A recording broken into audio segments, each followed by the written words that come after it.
Ever wonder about our family tree? Not just your grandparents, but our ancient ancestors, millions of years ago. Today, we're journeying back in time, back to the sun-drenched savannas of Africa, to meet one of the most pivotal figures in our human story, Australopithecus. Now, you might be thinking, what now? It sounds like a mouthful, I know. But stick with me, because this isn't just some dusty old fossil. This is the story of us, in its earliest, most fascinating chapter. So, picture this, it's between 4 and 2 million years ago.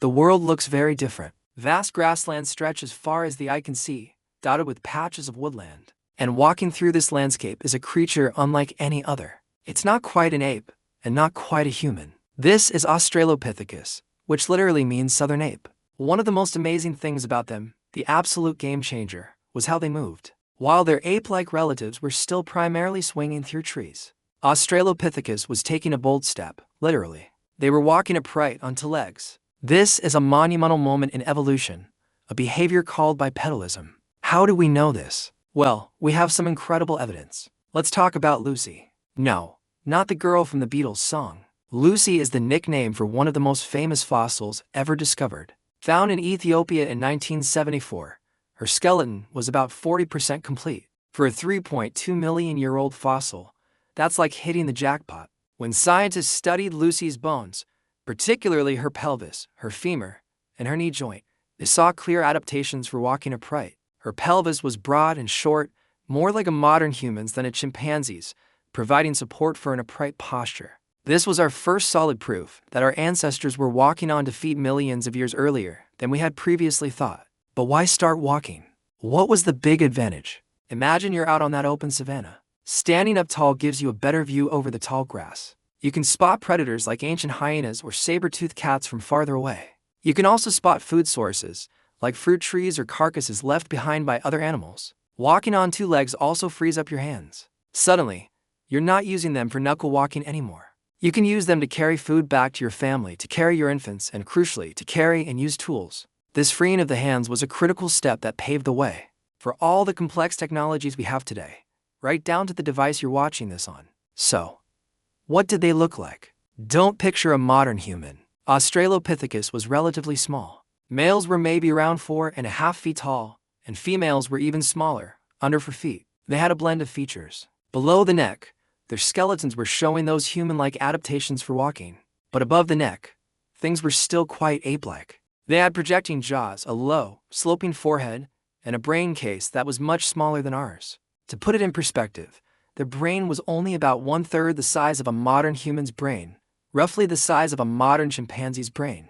But don't let that fool you into thinking they weren't intelligent. They were incredibly successful survivors. Their faces were a unique mix. They had large molar teeth with thick enamel, which tells us a lot about their diet. Think about what you need big, strong grinders for. They were likely eating tough, fibrous plant material, things like roots, nuts, seeds, and tubers. They were essentially expert foragers, and their diet was probably supplemented with fruits, insects, and maybe even small animals or scavenged meat when they could get it. They were adaptable omnivores, making the most of their environment. We often talk about Australopithecus as one thing, but it was actually a diverse group. There were several species, like Australopithecus afarensis, that's Lucy's species, and Australopithecus africanus, found in South Africa. There were also later, more robust forms, sometimes placed in their own genus, Paranthropus, who had massive jaws and enormous chewing muscles for grinding down the toughest of vegetation. This shows that our ancient family tree wasn't a straight line, but a bushy,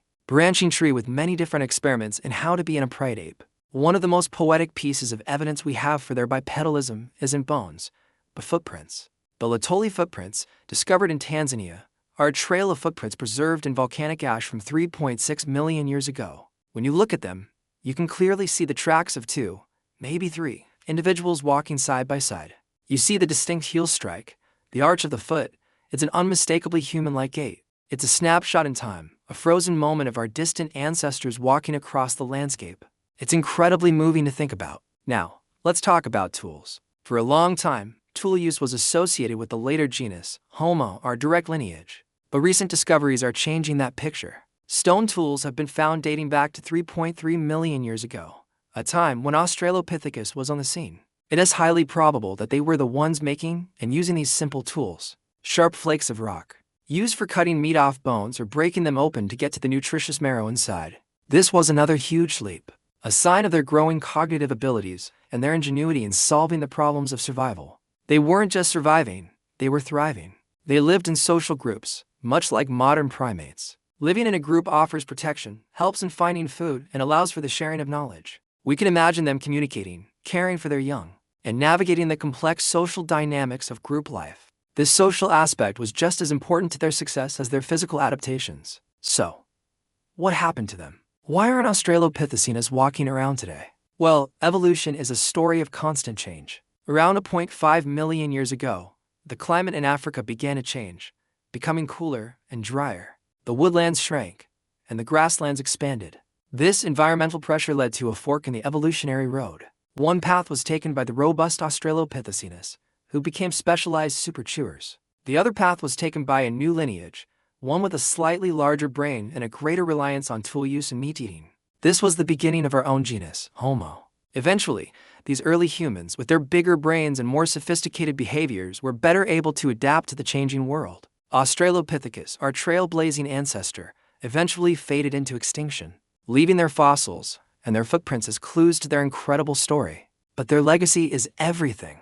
They took the first, uncertain steps onto feet. They freed the hands that would one day build cities and create art. They were the bridge between the world of apes and the world of humans. Without Australopithecus, there would be no us. They are a fundamental part of our story, a reminder of our deep connection to the natural world and the long, winding journey that led to humanity. Thinking about them really puts our own lives into perspective, doesn't it? We are the inheritors of a legacy millions of years in the making. Every step we take is an echo of those first steps taken by creatures like Lucy on the ancient African savanna. Thank you so much for joining me on this journey back in time. I hope you found the story of Australopithecus as amazing as I do. If you enjoyed this video and want to explore more incredible stories from our past, please hit that like button and consider subscribing to the channel. It really helps us create more content like this for you. Let me know in the comments what ancient creature you'd like to learn about next. Thanks for watching, and see you in the next one.